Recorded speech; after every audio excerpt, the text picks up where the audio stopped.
Hello, Accounting 110, my Tuesday, Thursday class, course number 42186. We're going to go into chapter 13 now, and maybe even 14 if I feel you guys are picking it up here. So far, I don't have any guests, and I trust you've been following these videos and lectures on your own, in your own time, okay? So let's get into chapter 13. There we go, nice and big for me. It's all about me, huh? Chapter 13, accounting for merchandise inventory, which is kind of what we've been doing the whole semester when you think about it, right? We're a retailer. Okay. Explain the impact of merchandise inventory on the financial statements.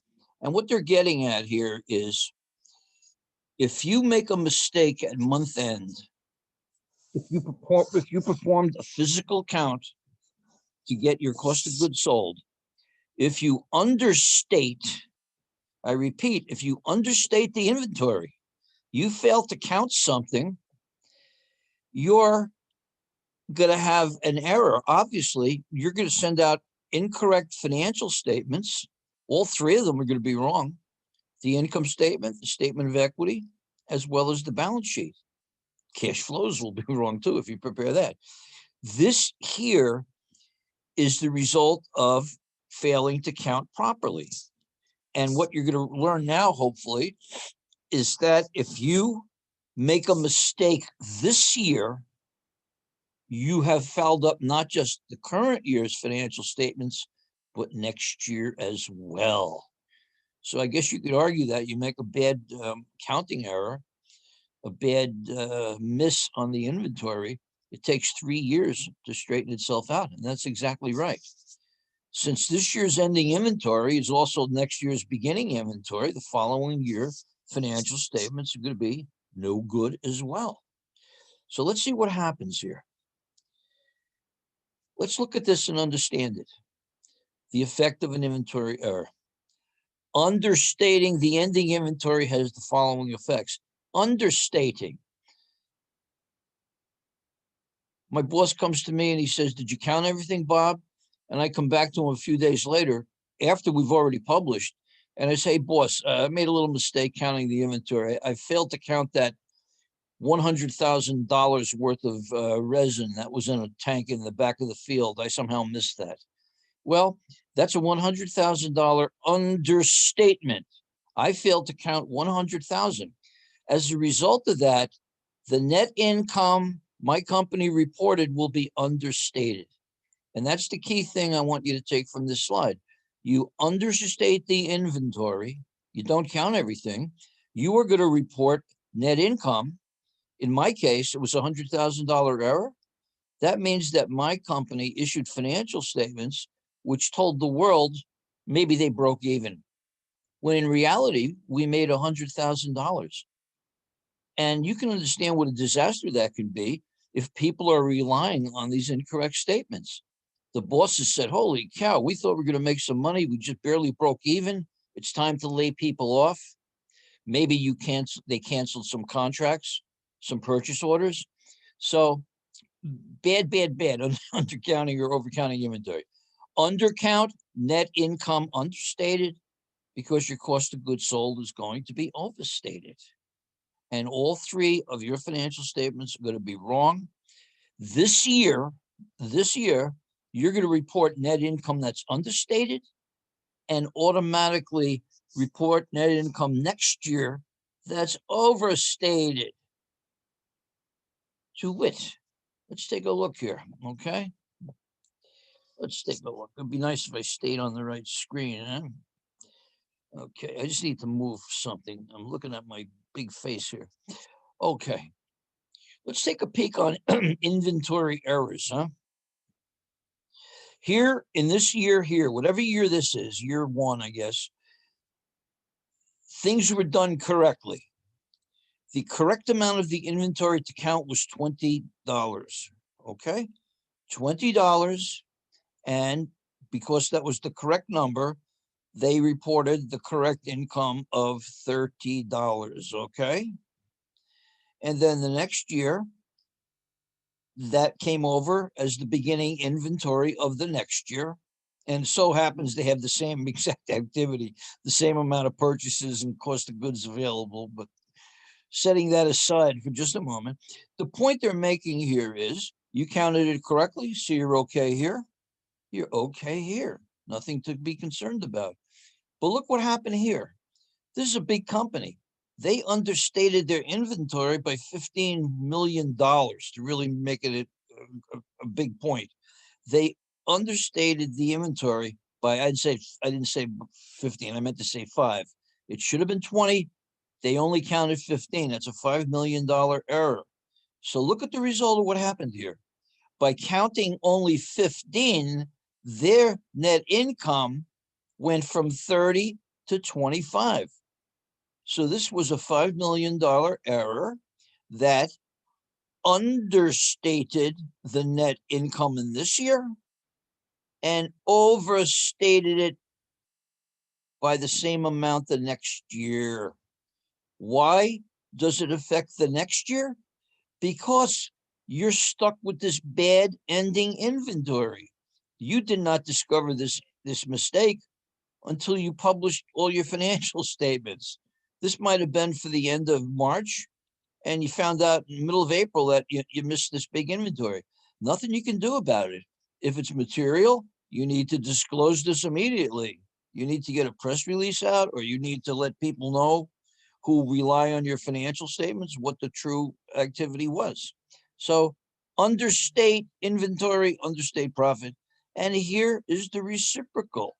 Take a look out here in the last 2 columns. Here, sorry guys, here they overstated the inventory by 5. It should have been 20, but they counted 25. I made a mistake. I counted that rack twice somehow. So we have a $5 million mistake going the other way. So now we're stuck with the higher beginning inventory, which means that when we subtract out the ending inventory in the next year from the cost of goods sold, we are going to have a higher net income here. We are going to show with this overstatement here, first year overstate, next year understate. We started off with 25, it should have been 20. This number should have been 20. So you're 5 million off in this month net income, and you're 5 million off the other way. And you can see what a disaster that could be. That's the only thing I want to have you concentrate here when you're looking at this here, because this is fruit for some low-hanging fruit now for some multiple choice questions on the test. And also it's good to understand because it will impact other problems as we go forward. Statement of equity, obviously, if you make a mistake of that amount, it's good. You're going to knock everything off. Your statement of equity, it should have been 130 and then 160, instead 120 and 160, 135, etc. Undercounting inventory, not good. 2 systems for merchandise inventory. And we're going to dabble in the perpetual a little bit in the next couple of chapters. We've been doing the periodic method here. This is when you must take a physical inventory when it's time to prepare the financial statements. And the reason for that, we should know, is because under the periodic system, we do not record the cost of goods sold at the time of the sale. So the merchandise inventory account is not charged when we sell something. Purchases account are used for all merchandise purchases. Purchases is a cost. It's a cost. It's a cost with a debit balance, and you never credit purchases, never credit purchases, never. So purchases are a cost, and merchandise inventory and cost of goods sold thus are only computed at the end of the accounting period, necessitating a journal entry. Okay, at the end of the period, that's when we record the cost of goods sold.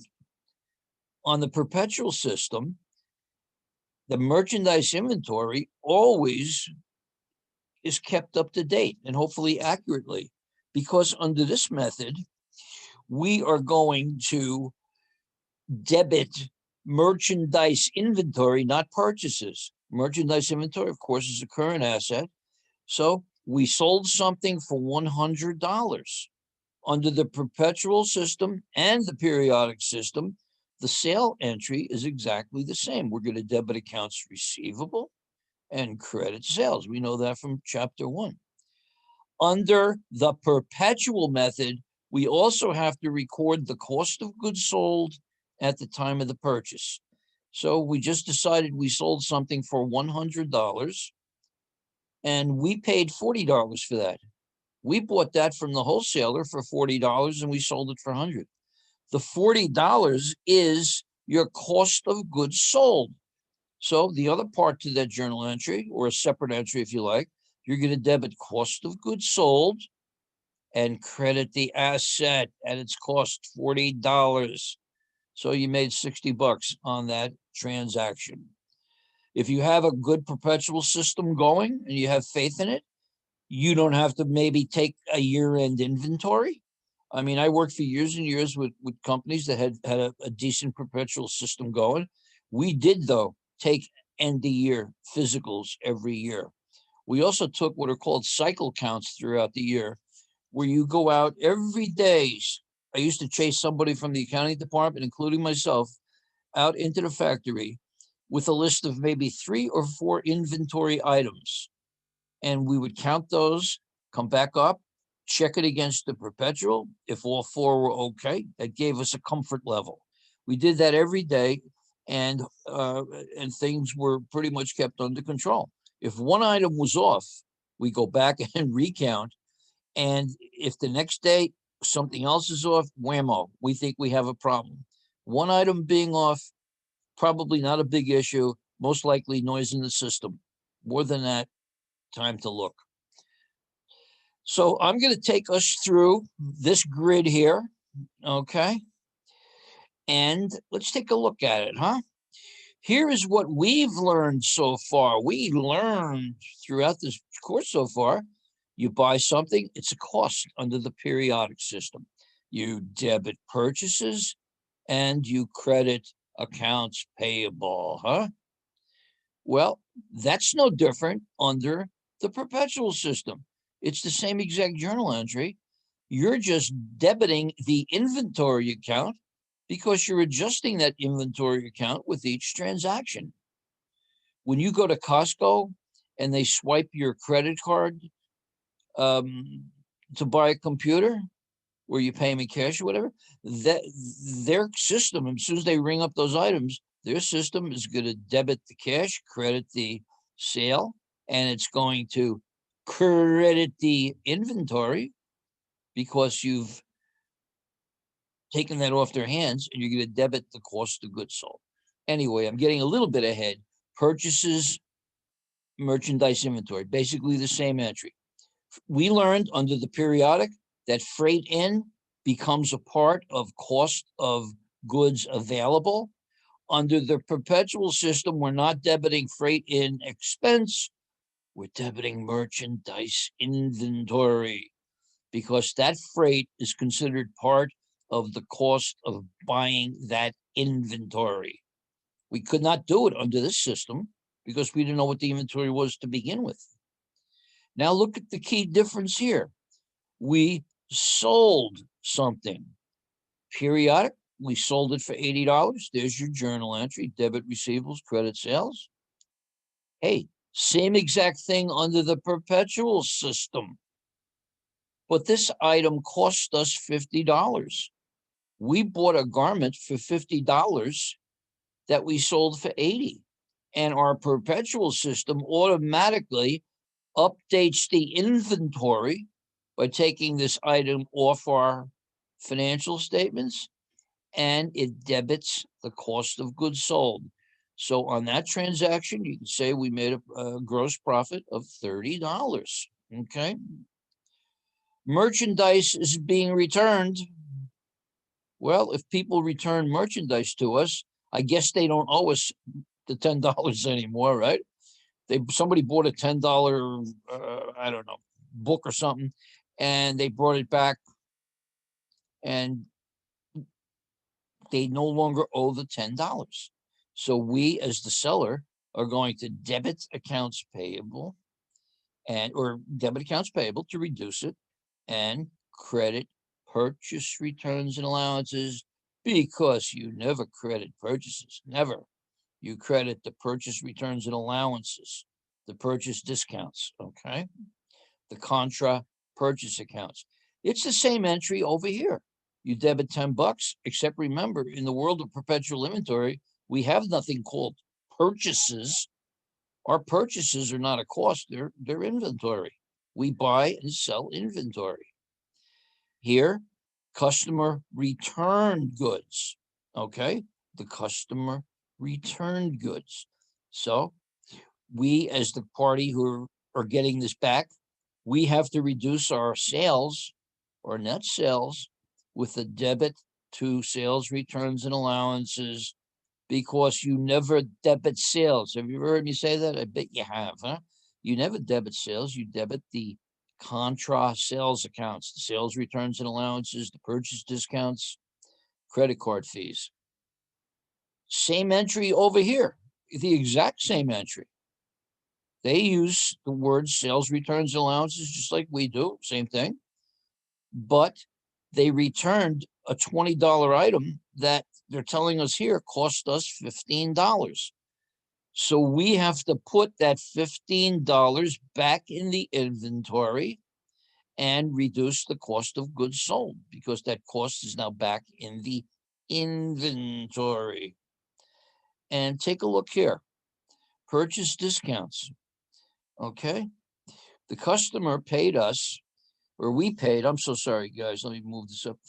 We paid somebody who gave us a generous 2% discount.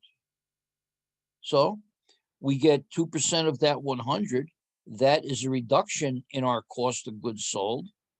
And under this method, you know, you never credit purchases, you credit the contras.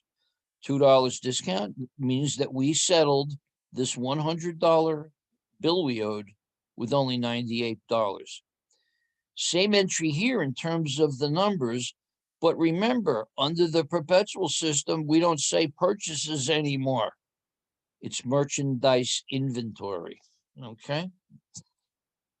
Compute the cost allocated using different inventory methods.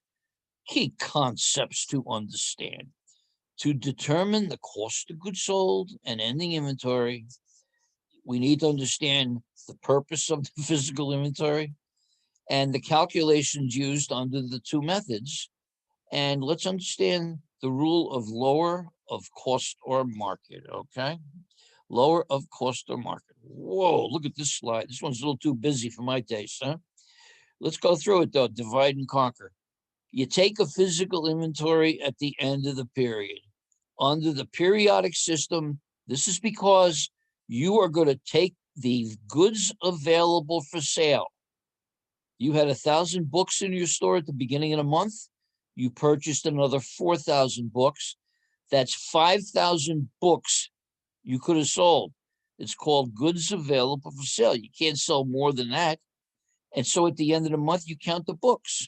And if at the end of the month, you have 3,000 books still in your inventory, it means you sold 2. So that's the purpose of the inventory in terms of the periodic method. Here, under the perpetual, we might take the inventory once a year to make sure that the amount of merchandise actually held agrees with what is reported in the perpetual. They're saying the accounting records, the perpetual inventory. Yeah, so at the end of the year, you take a physical inventory, and hopefully, if your books say you have $10 million, your perpetual will tell you you have a number really close to that. If you don't, you got a problem. Got the happy fingers going for some reason here. Okay, inventories are done after business hours for the most part. Some companies even close for a few days.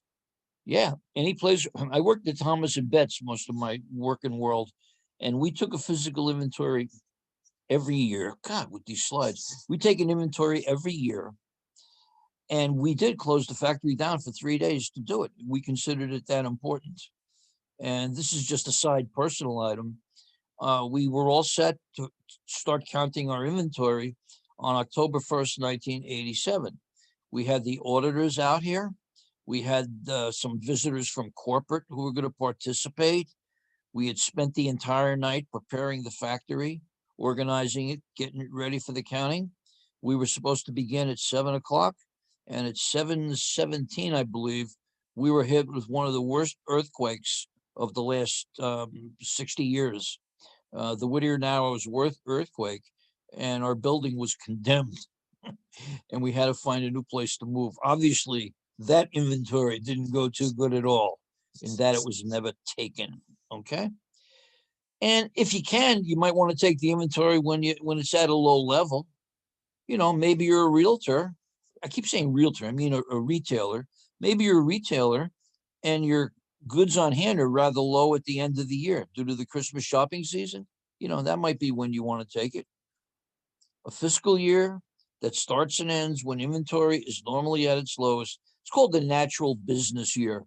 You are, or you're not doing the FSAs in this class, but in my 230 class, I assigned a financial statement analysis that goes on the entire semester.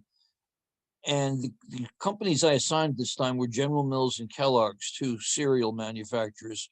And their fiscal year ends at harvest time because both of those are cereal manufacturers. They grow wheat, corn. So they start their fiscal year when planting takes place and then ends at the harvest, called a natural business year. Inventory sheet. I'm not sure we need to look at this, but if you're taking an inventory, you might have this pre-printed and stuck on the wall where these items are supposed to be. And someone comes out and they put in 2018, and then it goes back upstairs for dollarizing. Okay, let's have some fun with this. I wish I was making up the tests this semester because I like to put in these FOB problems. Physical inventory special considerations. Goods held for consignment. Consigned goods remain property of the shipper, known as the consigner, and should not be included in the inventory of the company that physically has the goods, the consignee. Is that clear?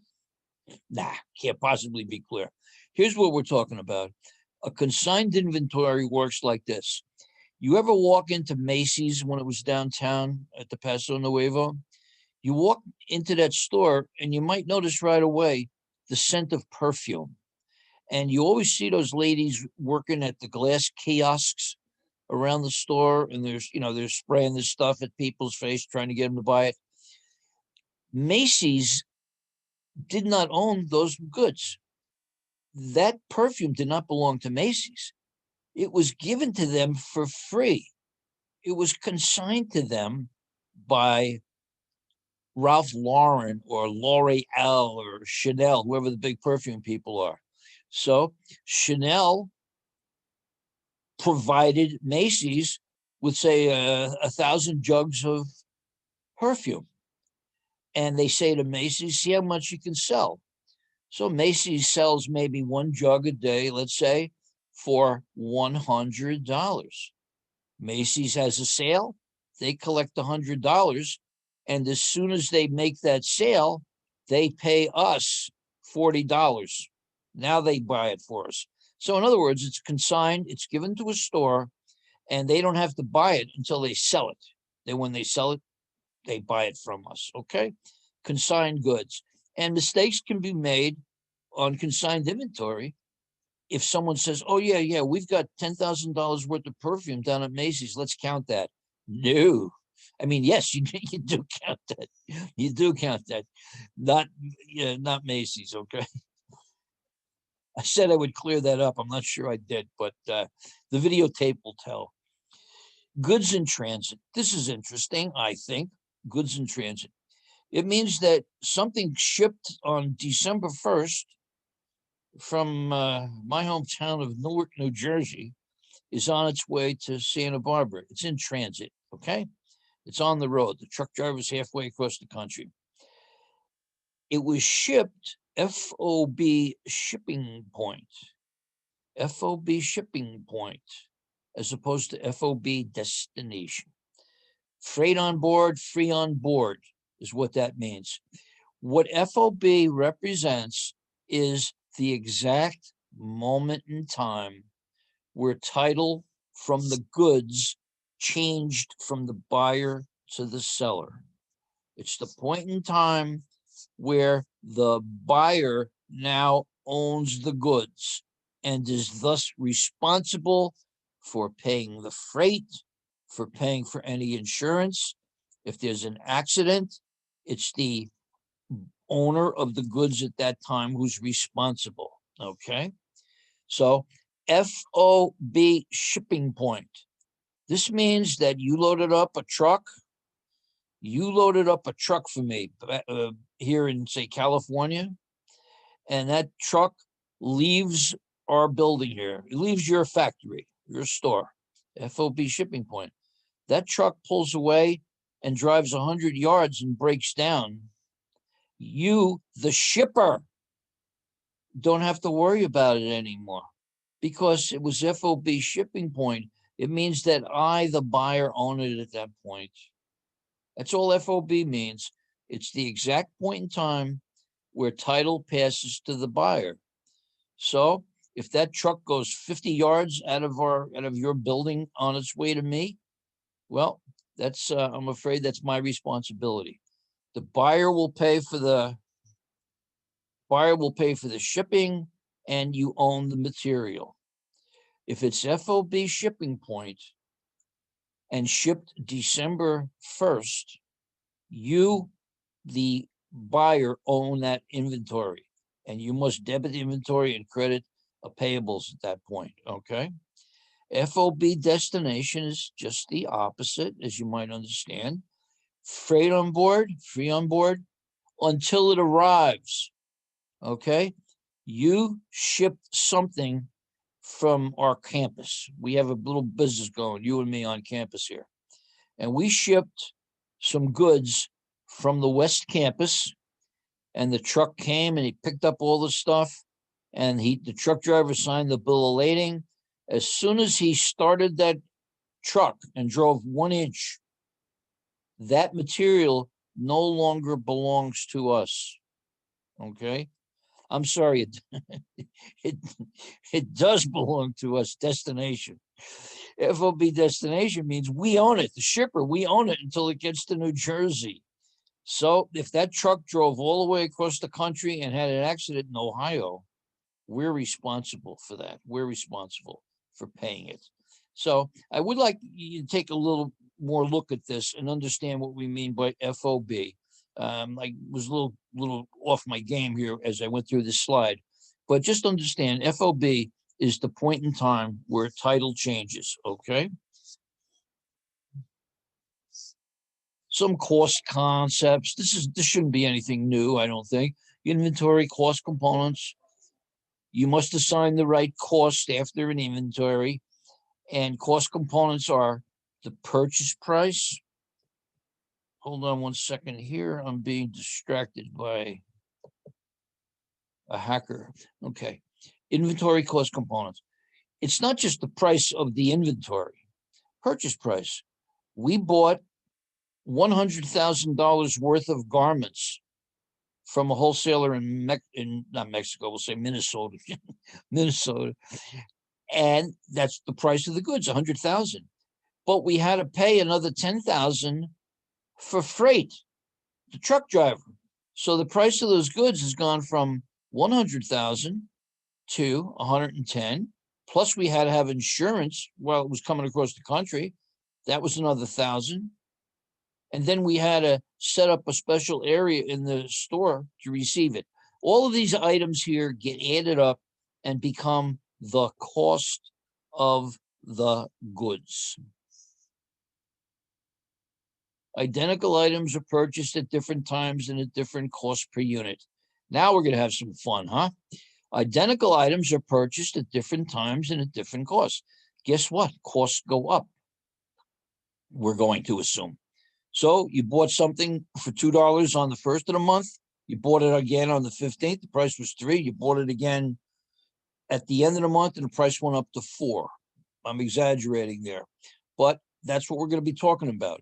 Rising prices. Of the goods available for sale, how do we decide which were sold and which remain on the shelf? All right.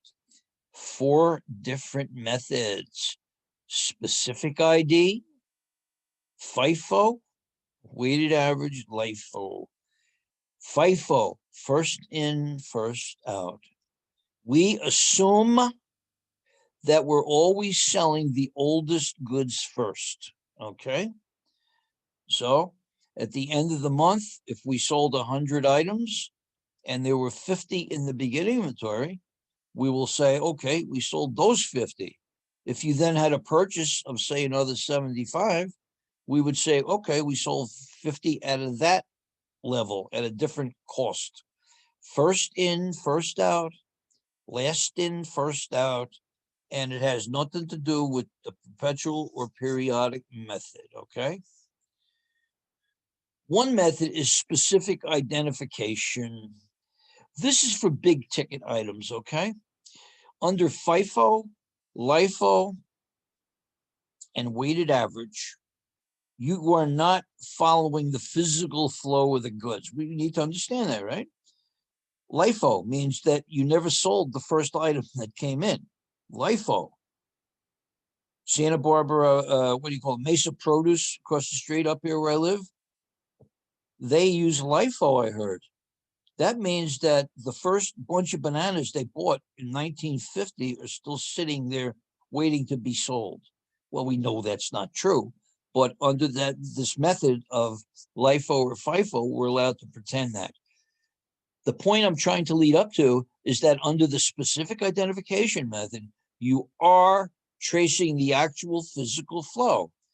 You must be these items need to be very different from each other or have serial numbers or some kind of identification.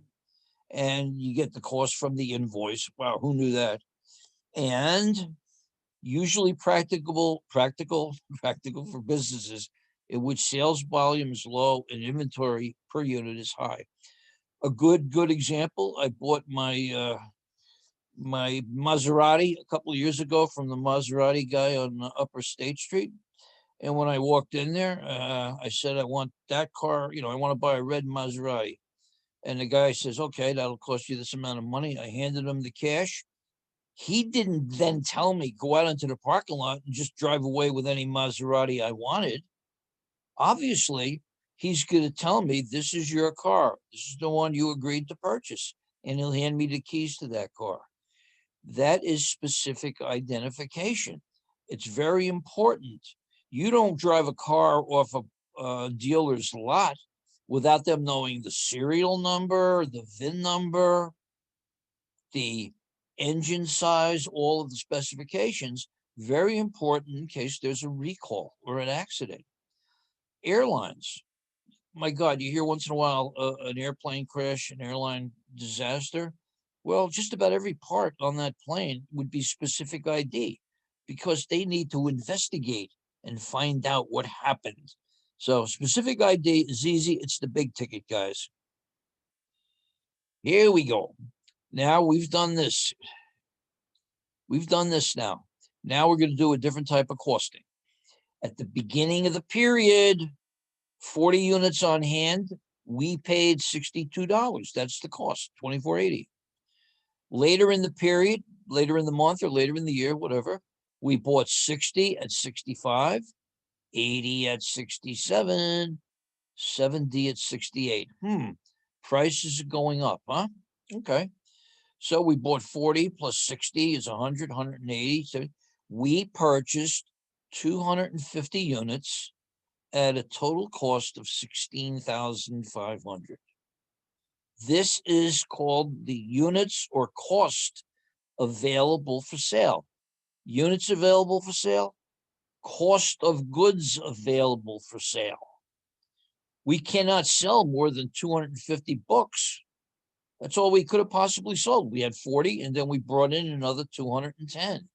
So now the month end comes, and we must decide how much of this 16,500 cost of goods available goes into the 50 at the ending inventory or the 200 we sold.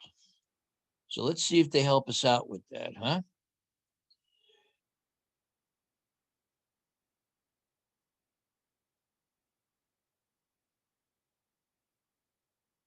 Okay, I'm going to skip ahead here. Don't like the way they laid this out, okay? So we have our four choices: LIFO, FIFO, specific ID, weighted average, okay? So let's see. Looks like they want to start us off with specific method. This is the easy one. This is the one where they're telling us exactly what they sold. So they're saying they sold 30 from the beginning inventory, 50 from the first purchases, that's 80, and the remaining 120, 60 came from the second purchase, 60 from the third. So let's see if they give us some numbers to look at, huh? Here we go. All right. What did they say? They told us that they sold 30, 50, 60, 60. Take a look here. Under this method, they told us that they sold all 30 of these guys. They sold 50 from here and 60 from the third purchase, okay? 30 from the beginning, 50 from the first, etc. You multiply these numbers out, you come to a cost of goods sold of 13,210. You subtract that from the 16,500, the cost of goods available, you're going to come up with this ending inventory number. We had 40 units. We purchased 40 units in the first layer. They're telling you we sold 30 of them, meaning that there's 10 left in the inventory. We had 60 in the next purchase. Well, 50 of them were sold, 10 still in the inventory. We had 80 in the third layer, which is the second purchase. Sold 60, we have 20 left. And the last purchase was 50, was 70 rather, and we sold 60. We have 10 here.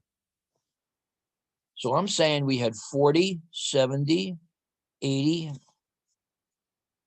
and there you go, 40, 60, 80, 70. They sold 30 out of here, 50 out of here, and then I guess it was 60, 60. Specific ID. They pretty much tell you. What I don't like in the book, especially in financial accounting at 230, the publisher seems to think, well, this is too easy for the students because you're telling them. So, you know how they make it hard? With the English language. They'll ask the question this way. They will say, well, we know the sales were 200. These sales of 200, 1/3 came from 2/5 of the beginning inventory, and 1/2 of this 200 came from 4/5 of the third inventory. They sound like Casey Stengel, if you know what I mean. For you baseball fans, Google Casey Stengel, Stinglese. So specific ID, I don't think you're going to have a problem. First in, first out. We are assuming that the first goods purchased were from the beginning inventory. Let me say it that way. We're assuming that the first goods purchased were the first goods sold. Therefore, the most recent stuff remains in the inventory. And normally, whenever possible, business will attempt to sell the older goods first before they come obsolete. Well, who didn't know that, huh? Bakeries, computers. But FIFO often follows the movement of the goods, but not necessarily. You ever go down to the Ace Hardware down on Gutierrez? You walk in there and they got that gigantic barrel of nails. Well, Ace Hardware's been there for a long, long time, and they use FIFO. But guess what? They never sold the first nails that they actually received, because when they opened up that store 50, 60 years ago, they filled that barrel up with nails, and they only replenish it when it gets to be maybe 1/3 used up. The point is, FIFO does not really follow the movement of goods, and let's not think that it does. FIFO method. FIFO, first in, first out. How many did we sell, ladies and gentlemen? We sold 200. FIFO, first in, first out. So what was the first in? The beginning inventory, 40 times 62. Then they sold all 60 from here, 60 times 65. And they sold all 80 from here. That's 40, 60, 100, 180. They sold all of those, and they sold 20 from the third purchase, which was 70 units. So your cost of goods sold here is 13,100 when you do the arithmetic. Now look at your ending inventory. Under this method, we know we sold all 40, we sold all 60, and we sold all 80. And then we needed another 20. So take a pick to the right. You no longer have any units from this layer, nor this layer, nor this layer. So your purchases for the period are going to be 50 times the 68. I mean, your ending inventory is going to be 50 times the 68. And this is going to be your number here. Cost of goods available for sale was 16,500. We're going to subtract from that the cost of the ending inventory. And there's our cost of goods sold. Now look at this and understand this, because this is the simple way to do it. Once you've computed the cost of goods sold, all you have to do is subtract it from the goods available to get the ending inventory. Okay? And over here, what they're doing is they're taking the cost of goods available for sale and subtracting that 13,100 to get to 3,400. My point is, once you know the cost of goods sold or the cost of the ending inventory, you can easily back into the other. Okay? And let me give you another tip. If you get a problem on a test, FIFO problem, and it says you had 40 units in the beginning inventory, and you purchased 6,000, then you purchased 8,000, then you purchased big numbers. And at the end of the month, you purchased 40, let's see, you had 40, 60, 60. Use the ending inventory number if it's only 50. In other words, you can work your way backwards. Work with the smaller number. FIFO. I don't think you have too much trouble understanding these methods. I hope to see you in class Tuesday, because we're going to continue with this. We're down to just a couple chapters now. We have just these 3 small chapters, 13, 14, 15, that go together, and then a week of payroll. So we're getting there, guys. Periodic method, periodic system, weighted average. Hey, specific ID is easy because they're telling us exactly which units were moved. Here, this is probably easier. You compute an average cost per unit using this formula. Cost of goods available for sale divided by total number of units. Cost of goods available for sale divided by the total units available for sale. So here we go. The cost of goods available for sale was 16,500. Right here. Remember this? This is what we were looking at earlier. Okay, the cost of goods sold available was 16,500. So the cost of goods available is the same for all methods. Keep that in mind. That's your history. That happened in the past. So all we're doing here is we're taking 16,500 divided by 250, $66 a piece. All you have to do now is multiply 50 times 66 and 200 by 66, and off you go. So the average cost method is quite easy, okay? There's one mistake that students make, and it's an easy mistake to make if you're working too quickly. You must remember you're working with this horizontal line. 16.5, cost of goods available for sale, divided by the cost by the units available for sale, gives you $66 per unit. Don't make this mistake. Some students do forgetfully.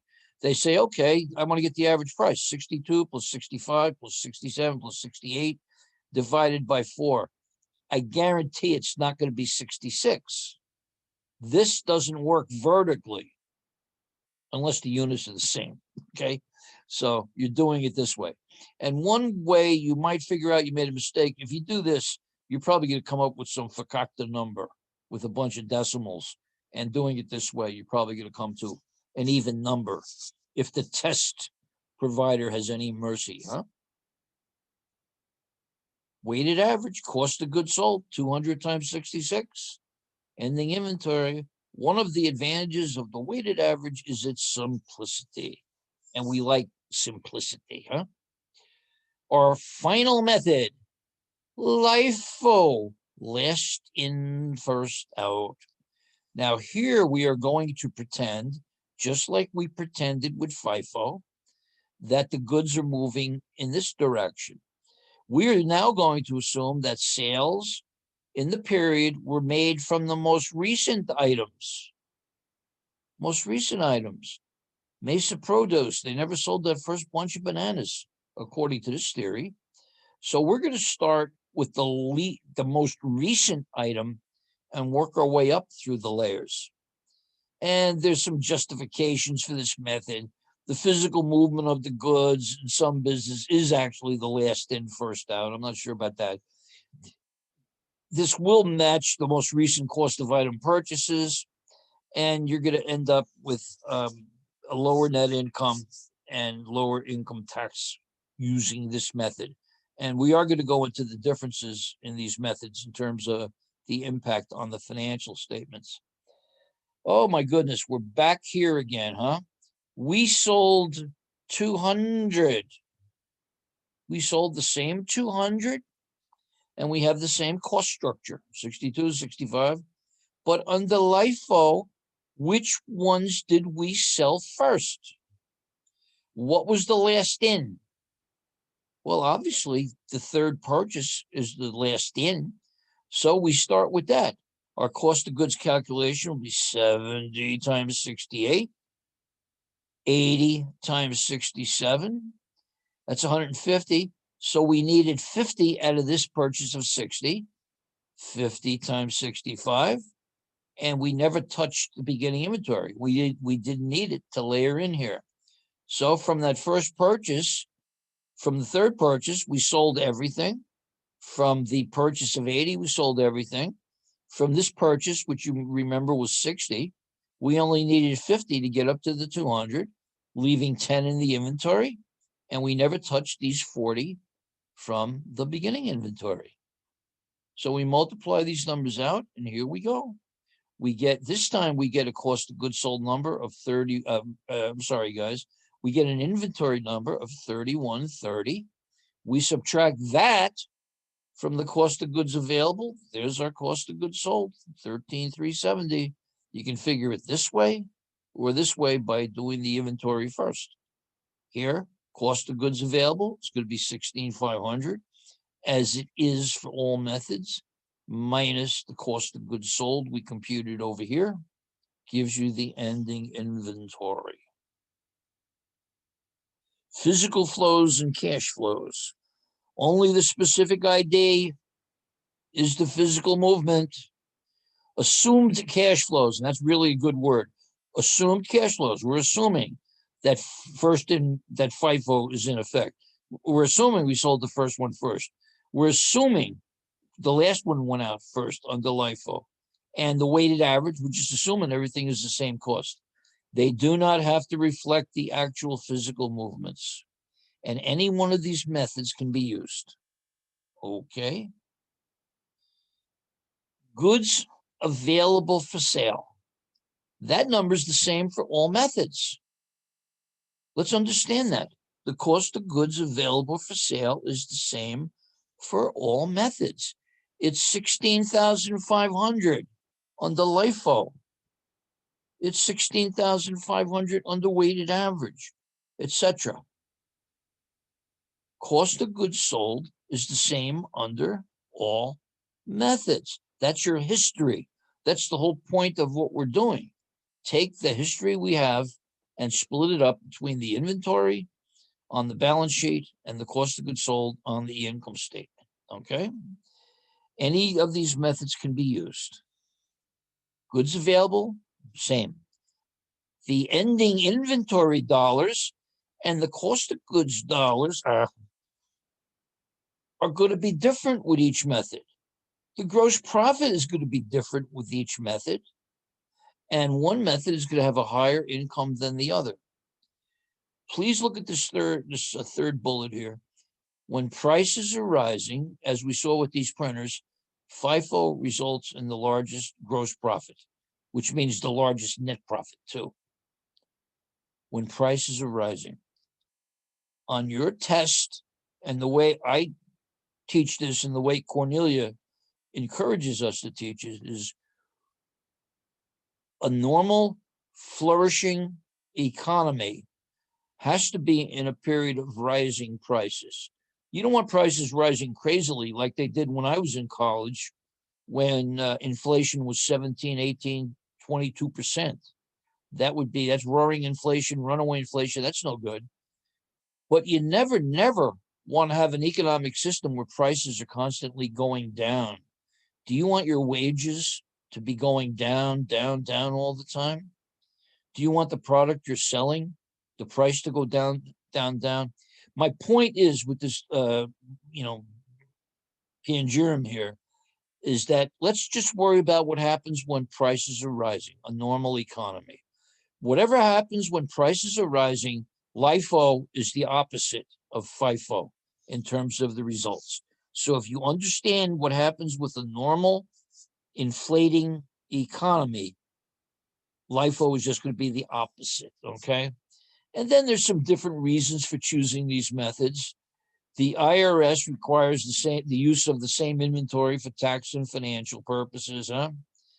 The physical flow, once again, there's no physical flow here. And guess what? You can't just change methods from month to month.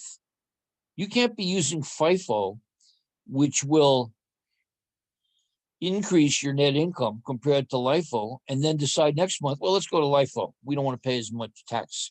Now, there's a whole world of that. And I sure hope you all eventually take Professor Barbara Aue's tax class, which is quite good. And I've been encouraged to take it. So maybe I'll see you there one day.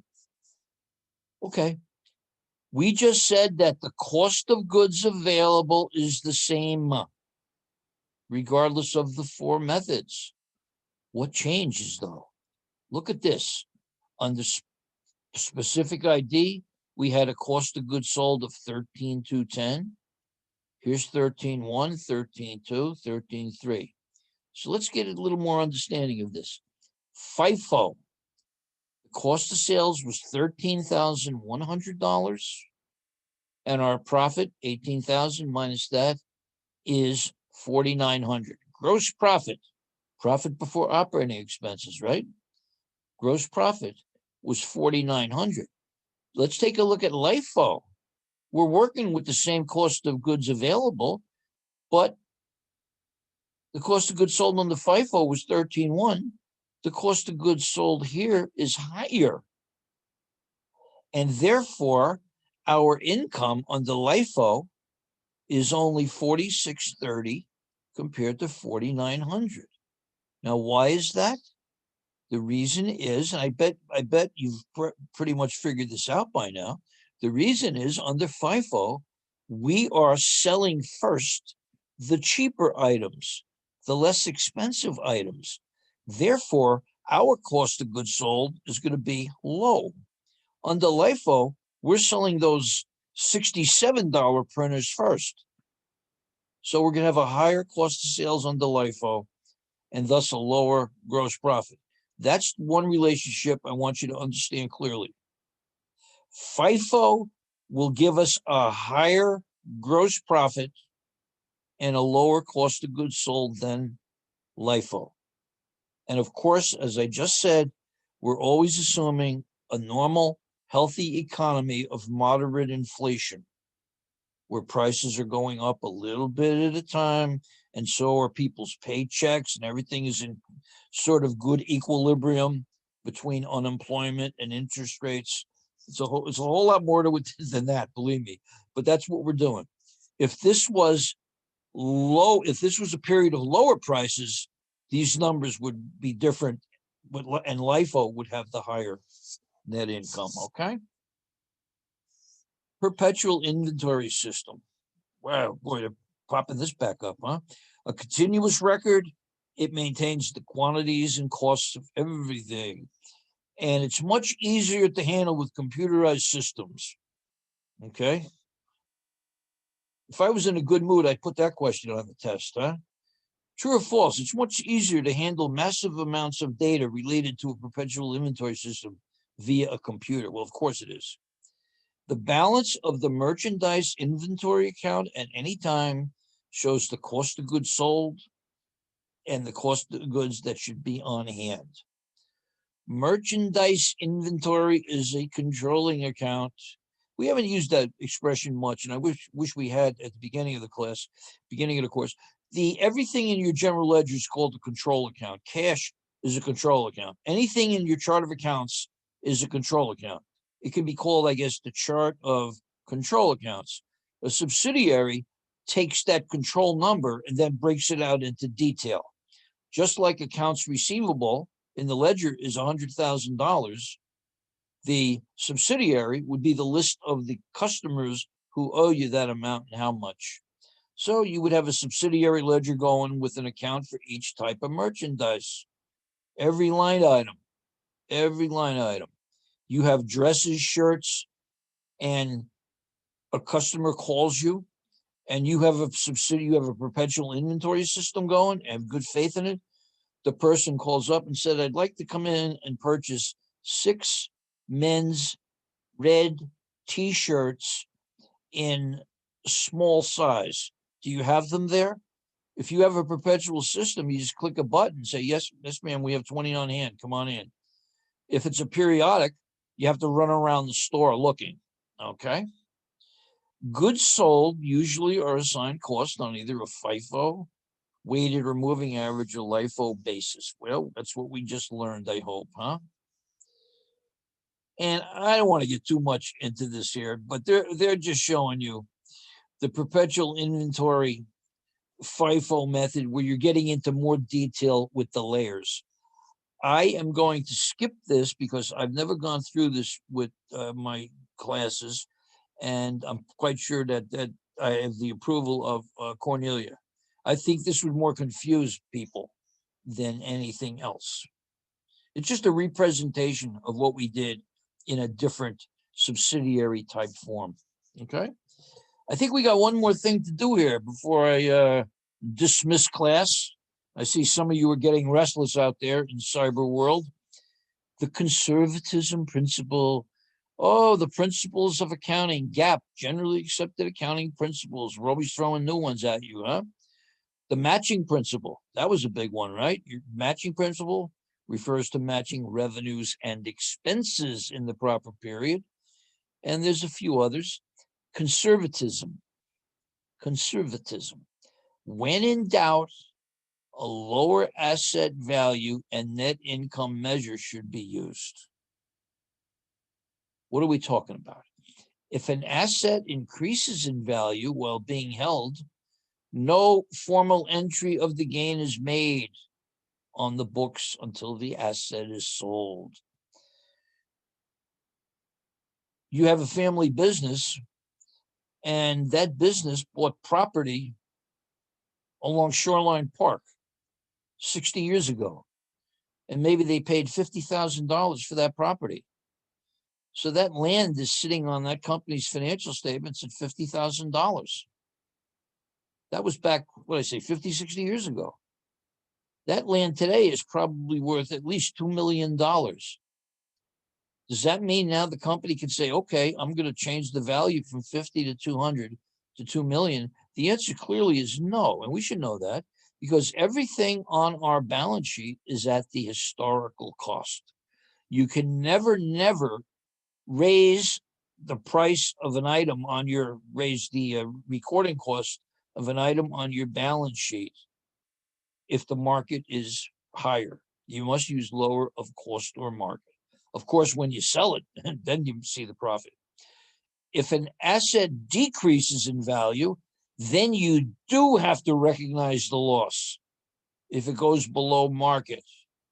So the conservatism principle is we never anticipate gains, always anticipate and record or account for losses. Lower of cost or market. And hopefully they'll give us a little grid here. If the value of an inventory item declines while it's being held, the loss should be recognized in the period of the decline. And the purpose of this rule, the lower of cost or market, is to recognize these losses immediately per the conservatism principle and report the lower inventory value. So what we're saying here is lower of cost or market. Lower of cost or market. Cost means what we paid for the goods, right? Cost, dollar amounts using one of the 4 inventory methods. Market means what it would cost to replace it now. The price in the market in which the goods are being purchased now, not the price in the market for which goods are normally sold by the business. So what are we talking about here? We bought a whole bunch of t-shirts 8 months ago, and we bought a whole pile of them, and they were selling like crazy for $20 each. But it was kind of a fad, and now we're stuck with these shirts, and they're no longer worth 20. Our salesmen are coming into us, our saleswomen, and they're saying, we can't sell these shirts for $20 anymore. The most we're going to get for them is maybe 10. Well, guess what? You have a $10 loss you need to recognize. If our salespeople continue to sell those $20 shares, those shirts for more than $20, then we don't have to do anything. Market means the cost to replace the price in the market at which we would have to pay now, not the price in the market we normally sold. The method assumes that a decline in the replacement cost is accompanied by a decline in the selling price, and thus signals a decline in the value of the inventory. Boy, that was a mouthful. I never noticed this one. Method assumes that a decline in the purchase, the replacement cost, is accompanied by a decline in the selling price, and thus signals a decline in the value of the inventory. I'm not sure I agree with that necessarily. Not sure. But here's what I am sure. Understand this little grid here. Okay? We have item 1, 2, and 3. We have door number 1, door number 2, door number 3. Okay? Item 1. We bought this machine for $8,000, and we were hoping to sell it. But it turns out that machine is only worth $7,000. No one is going to give us $8,000 for this machine because the market price is $7,000. People look at our store and they see this machine for $8,000. They walk out. They know they can get it across the street or online for $7,000. We have to decide what's lower, cost or market. Cost is 8, market is 7. 7 becomes the new value we must record on our financial statements. Lower of cost or market. Which is lower? Market, 7,000. Here, we bought something. We bought garments. We have 9,000 dresses in our store, and we paid, 9,000 for a super dress. We're still selling them for 10. What's lower, cost or market? Cost is lower. That becomes the balance there. Doesn't change. And now we have a repeat of item 1. We have a $7,000 inventory item that is now only worth $6,500. We have to recognize that $500 loss. So we're going to step on that 7,000 with the 65. So our old inventory, 8, 9, and 17, and 7 is 24. At market value, it was only 23.5. It was 23.5. So when we pick out the lower, we come up with 22,500. Our adjusting journal entry will be the 24,000 we now record on our balance sheet minus the lower of cost or market totals. So that is exactly $1,500. We have a $1,500 item to record. Two ways to do it: apply to the total inventory, apply to each item. Yeah, we're not going to worry about this too much. This gets into a principle about the aggregate of an inventory. You don't necessarily have to do every single line item in your inventory. If there's thousands and thousands of them, you can aggregate them in similar items and work up the cost that way. So you can do it in aggregate or apply to each item. Assume we use the total inventory method. Okay, fine. The journal entry to reduce the inventory to 23.5 is $1,500 because it was 24. Now it's 22.5. Whammo. Look at your journal entry. Credit inventory, obviously. The inventory value decreased by 500, and they're calling this debit loss on write-down of inventory. It's really part of cost of goods sold. That's where it's going to end up. Where I worked at Thomas & Betts, we called it cost of goods sold dash lower of cost or market. Okay? Lower of cost or market. Don't let that confuse you. Not too bad. Estimate the ending inventory with the gross profit retail inventory methods. We're going to stop right here. We're going to stop right here. These are other methods that you can get away with, but we don't really want to get into estimating these numbers this way. Okay, so let's cut us off here. I think we got everything. We're not going to worry about these estimates, and we already went over a whole bunch of things here. So I guess our work is done today, huh? I guess our work is done today. And they're just repeating some things here. Okay. Go back up to the top. So anyway, that was a brief look at chapter 13. You all know where to find me. You have my text number. You've got my home email. You got the campus pipeline contact. Any questions? It looks like you're all doing great for the most part. I mean, these test results are really amazing. And I'm pleased to see that. You come out of this 110 class with a pretty good understanding of the debits and credits and the concepts, and you'll be well set to succeed in 230. When you get to 230, you're going to be sitting with students who jumped into 230 without taking 110, and those people usually succeed, but you are going to see them struggle for the first couple of weeks of that class when they have to learn this entire course in that amount of time. Okay. All right. Well, take care of everybody, and I'll see how my New York Jets do this Sunday. For you football fans, the New York Jets are horrible. They are 0 in the win column, and they're playing the San Diego Chargers out here. And that's a game that my guys might actually win, but we'll see. All right. Well, take care, everybody. We'll see you later. Bye-bye.